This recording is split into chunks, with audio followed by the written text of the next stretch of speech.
रेगिस्तान की सुनसान रेत पर एक पुराना कच्चा घर खड़ा था।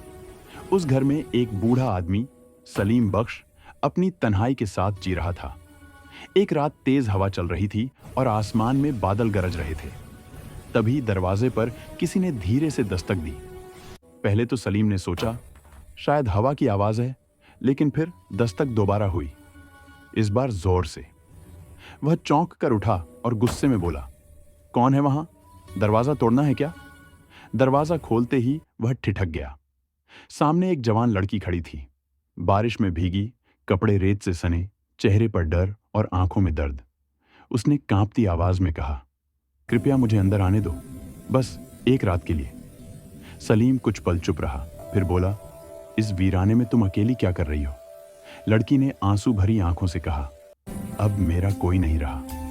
वह जैनब थी, जिसकी शादी को 2 ही दिन हुए थे, मगर किस्मत ने उसका सब कुछ छीन लिया। उसके पति की अचानक मौत हो गई और ससुराल वालों ने उसे मनहूस कहकर निकाल दिया। मायके गई तो वहां भी दरवाजे बंद थे। सलीम ने भारी सांस लेते हुए कहा, ठीक है बेटी, अंदर आ जाओ, जब तक चाहो रह सकती हो। जैनब एक कोने में बैठ गई। सलीम ने उसे चादर दी, ये ओढ़ लो, ठंड लग जाएगी। अगले दिन जैनब ने सलीम के लिए चाय बनाई। वह मुस्कुराकर बोली, थोड़ी कड़वी है पर सच्चे दिल से बनाई है। सलीम ने पहली बार बरसों बाद मुस्कुराया। धीरे धीरे दोनों के बीच एक अजीब सी समझ बनने लगी। जैनब घर संभालने लगी, खाना पकाती, सफाई करती और सलीम उसे बेटी की तरह देखता। मगर वक्त के साथ उस खामोशी में एक अजीब सी गर्मी आ गई।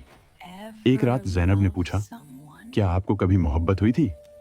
सलीम ने कहा, बहुत साल पहले, लेकिन वक्त ने सब छीन लिया। जैनब ने धीरे से कहा, शायद मोहब्बत मरती नहीं, बस सो जाती है।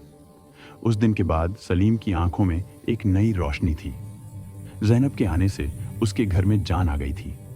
गांव के कुछ लोग बातें करने लगे, एक जवान लड़की बूढ़े के साथ रहती है, लेकिन जैनब ने परवाह नहीं की।